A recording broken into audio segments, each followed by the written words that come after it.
दोस्तों जय माता दी। आप सबका बहुत बहुत स्वागत है मेरे YouTube चैनल में। चलिए आज हम वीडियो शेयर करने जा रहे हैं कि आखिर भगवान राम को 14 वर्ष के लिए वनवास क्यों दिया गया था, या माता कैकेयी ने 14 वर्ष के ही वनवास क्यों मांगा, इसके पीछे क्या राज है।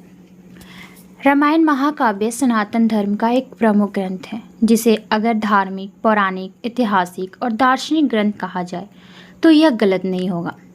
रामायण के हर पन्ने पर अनेक रहस्य और रोमांच छुपा हुआ है। रामायण की सबसे बड़ी घटना रामायण भगवान राम का वनवास जाना है। रामायण के अनुसार माता कैकेयी ने महाराज दशरथ से भगवान राम के लिए 14 वर्षों के लिए वनवास मांगा था, जिसकी वजह से रावण का अंत हो सका। तो चलिए जानते हैं कि आखिर उन्होंने ऐसा क्यों किया।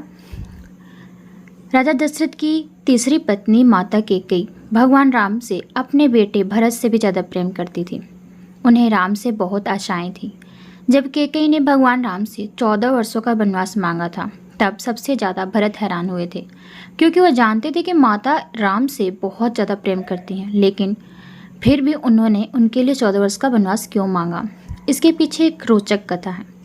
विवाह से पहले कैकेयी महर्षि दुर्वासा की सेवा किया करती थी। कैकेयी की सेवा से प्रसन्न होकर महर्षि दुर्वासा ने कैकेयी का एक हाथ वज्र का बना दिया और आशीर्वाद दिया कि भविष्य में भगवान तुम्हारी गोद में खेलेंगे। समय का पहिया चलता रहा और कैकेयी का विवाह राजा दशरथ से हो गया। एक समय स्वर्ग में देवासुर संग्राम आरंभ हो गया। देवराज इंद्र ने राजा दशरथ को सहायता के लिए बुलाया। रानी कैकेयी भी महाराज की रक्षा के लिए सारथी बनकर देवासुर संग्राम में पहुंच गई। युद्ध के दौरान दशरथ जी के रथ के पहिए से कील निकल गया और रथ लड़खड़ाने लगा। ऐसे में कैकेयी ने कील की जगह अपनी उंगली लगा दी और महाराज की जान बचा ली। राजा दशरथ को जब पता चला कि कैकेयी ने युद्ध भूमि में किस तरह साहस का परिचय दिया है, तो वह बहुत प्रसन्न हुए और 3 वरदान मांगने के लिए कहा। कैकेयी ने उस समय प्रेम बस यह कह दिया कि इसकी जरूरत नहीं है, अगर कभी जरूरत होगी तो मांग लूँगी।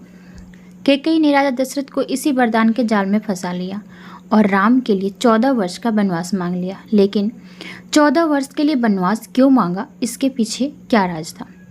कैकेयी ने 14 वर्ष का वनवास मांगकर यह समझाया कि अगर व्यक्ति युवावस्था में 14 यानी 5 ज्ञान इंद्रियाँ कान, नाक, आँख, जीभ, त्वचा, 5 कर्मेंद्रियाँ वाक, पानी, पाद, वायु, उपस्थ तथा मन, बुद्धि, चित्त और अहंकार को वनवास एकांत आत्मा के वश में रखेगा, तभी अपने अंदर के घमंड और रावण को मार पाएगा।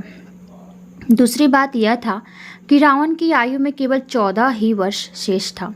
प्रश्न उठता है कि यह बात कैकेयी कैसे जानती थी। ये घटना तो घट तो रही थी अयोध्या में, लेकिन योजना देवलोक की थी। कोप भवन में कोप का नाटक हुआ था। कैकेयी को राम पर भरोसा था, लेकिन दशरथ को नहीं था, इसलिए उन्होंने पुत्र मोह में अपने प्राण गंवा दिए और कैकेयी हर जगह बदनाम हो गई। अजसू पिटारी तासु सिर, गई गिरा मति फिर। सरस्वती ने मंथरा की मति में अपनी योजना डाल दी। उसने कैकेयी को वही सब सुनाया, समझाया और कहने को उकसाया जो सरस्वती को जो करवाना चाहती थी। इसके सूत्रधार स्वयं श्री राम थे। उन्होंने ही यह योजना तैयार की थी। माता कैकेयी यथार्थ जानती हैं, जो नारी युद्ध भूमि में दशरथ के प्राण बचाने के लिए अपना हाथ रथ के धुरे में लगा सकती है, रथ संचालन की कला में दक्ष है, वो राजनैतिक परिस्थितियों में अनजान कैसे रह सकती है। कैकेयी चाहती थी कि मेरे राम का पावन यश 14 भुवनों में फैल जाए, और यह बिना तप और बिना रावण के वध के संभव नहीं था। कैकेयी जानती थी कि अगर राम अयोध्या के राजा बन जाते तो रावण का वध नहीं कर पाएंगे। इसके लिए वन में तप जरूरी थी। कैकेयी चाहती थी कि राम केवल अयोध्या के ही सम्राट ना बनकर रह जाएं, वह विश्व के समस्त प्राणियों के हृदयों के सम्राट भी बने। उसके लिए राम को अपनी साधित शोधित ज्ञान इंद्रियों और अंतःकरण तप के द्वारा तदर्थ सिद्ध करना होगा। देवलोक में बनाई गई योजना, इस योजना का केंद्र राक्षस का वध था। महाराज अरण्य के उस शाप का समय पूर्ण होने में 14 ही वर्ष शेष थे, जो शाप उन्होंने रावण को दिया था कि मेरे वंश का राजकुमार तेरा वध करेगा, जिससे भगवान राम ने रावण का वध किया और देवलोक की योजना की पूरी की। रामायण और महाभारत दोनों में ही 14 वर्ष वनवास की बात हुई है। रामायण में भगवान को 14 वर्ष का वनवास भोगना पड़ा था, जबकि महाभारत में पांडवों को 13 वर्ष वनवास और 1 वर्ष अज्ञातवास में गुजारना पड़ा था।